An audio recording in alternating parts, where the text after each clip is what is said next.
again. Grandpa Sam coming at ya, unedited, unabridged. If you have stinking thinking, you got a stinking life.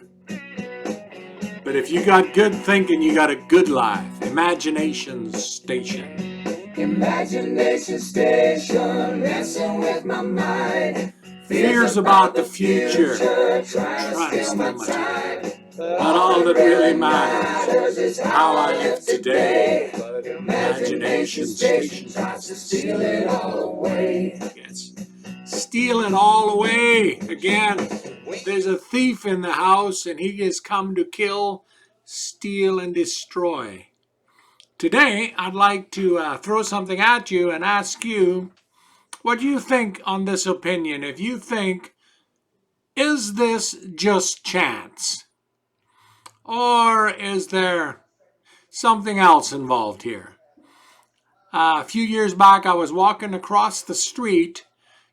I just come out of the bank and was walking across the street in this certain city, and a lot of people were walking across in front of me, but I happened to look down, and there right at my feet was a black wallet. It was bulging, and I picked it up, and sure enough, somebody had just been to the bank. This thing was loaded. But the problem was there was also a driver's license, credit cards, and all kinds of identification. I mean, how wonderful would it be to find a wallet with nobody's name or anything on it, just money sent from nowhere. Anyway, make a long story short, I phoned up, and it happened to be a single mama raising several children, and I says, I've got something that you might want. I found it. And oh, she was just so excited. She said, did you find my wallet? Did you find it? Did you find it? I says, yeah, I did. And I says, and everything's still there. I says, not one penny's going to be missing. And anyway, I delivered it to her, and was she ever happy? Never thought more about it. And a month or so later, I was doing a trade show in Kamloops, British Columbia, and we had very good sales. And I was together with a partner of mine, and I was telling him, God, He's real. You can experience God, or you can just say there's nothing to the whole God thing and live your life, and life is going to happen. And he didn't know. We didn't agree on very much. Anyway, one thing I remember about that trade show was there was a guy there that was charging to read people's futures. He was a psychic, and he was claiming to know what's going to happen in the future.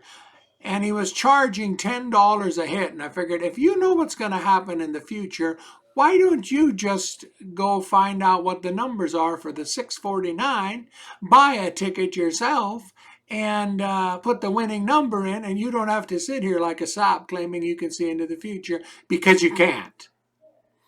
Anyway, that's my strong opinion. Does God show some people what's going to happen in the future? Could he, couldn't. That's not what I'm talking about. What happened here at this trade show was a lot of people bought our product with cash. And I started having a lot of cash. I'm talking thousands of dollars in this briefcase. And by the time the week was done, I held this briefcase very, very close. So I've got this briefcase full of cash. And we're at a motel, and we've done a 3-day trade show.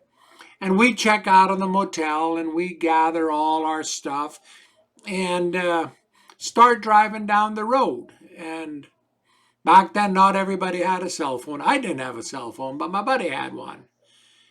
And I reached around to get my briefcase front because I wanted something from it. And here I looked everywhere, no briefcase. And I'm just going, whoa. First thing was panic mode. But the second thing was, I says, let's call my friend Harry. I says, Mr. Harry, I says, we left that briefcase on the running boards of this Ford F-350 dually, and it's probably scattered somewhere along the highway. I says, let me have your phone. This is an hour after we checked out of the motel. I says, let me have your phone, my friend. And I phoned back, found the motel. But before I phoned, I says, Harry, I says, no, this is not, I'm not going to lose that briefcase. I says, you're going to see how big God is and that he does care about us personally and the things we lose.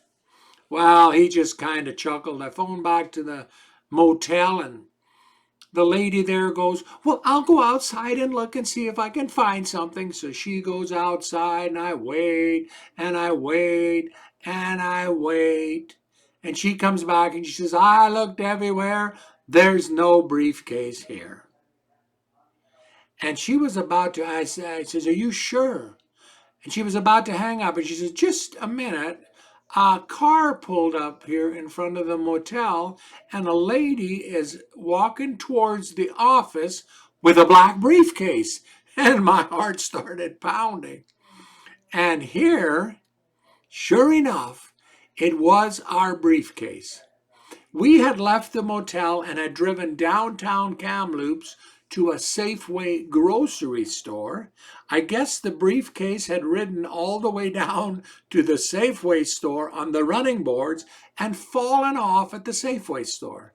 This lady says she got out of her car, seen the briefcase laying there, picked it up, and she says they were planning to stay in Kamloops. They was from some other town, and she went to get a motel, the same motel where we had stayed for 3 days. And I'm on the phone an hour after we got this motel, and she's carrying my briefcase. And I says, ma'am, I says, did you look inside? She says, yeah, I did. I says, it's full of cash. She says, I know. I says, can you do me a favor? Could you please take whatever you figure is yours and send the briefcase? And I gave her the address of where I was living. And she says, well, I'd never take a cent. I says, why wouldn't you take a cent? And she goes, I lost my purse just a little bit ago with a lot of money in it, and somebody returned every bit. And then I thought about that black purse I had found when I looked down as I was crossing that street. And I wonder, do you think if I'd have taken some money out of there, even a $20 bill, anything, that I'd have gotten everything back? I don't think so. I honestly don't. And the first thing I thought of, man, I'm glad I didn't take a finder's fee or anything. I got my briefcase back and there wasn't $1 missing. Here's the point. The point is, I believe when you steal something that isn't yours, I believe through the rest of your life you'll pay and pay and pay, and the $10 you stole will turn into losses of thousands and thousands and thousands. So when we are dishonest, if we steal something that isn't ours, my thinking is you're going to pay the high 24% interest would be cheap. You're going to pay and pay and pay. And I've looked back in my life and I've done things that aren't right. And not too long ago, with a couple friends of ours, we just went before God and we says, God, is there anything that is stopping your blessing? And I challenge you to try that. And we went into the courts of heaven and we brought it all before God. And we says, God, anything here where I've said, even where I've made a vow where you say, I will never do this again, or whatever it is, and you break that, the Bible says a fool makes a vow and then doesn't keep it. And so we went back there and we got to clear the atmosphere. We got to clear the things on our conscience, and we go before God and bring it to him and say, Lord, I'm sorry. I shouldn't have done that. That wasn't right. And where we can make things right, we do. Where we can't, we can't. And we can be forgiven and walk away with such a clear conscience and know that if God be for us, who can be against us? Again, Don't let imagination station mess up your life with garbage thoughts, with worry. For as a man thinketh in his heart, so is he. And when you think about things good, pure, peaceable, everybody around you is going to be as happy as you are. But if you're a miserable wretch up here and you're programming yourself with all kinds of miserable things, everybody around you is going to be miserable too. God bless you and have a wonderful day. And thank you for listening.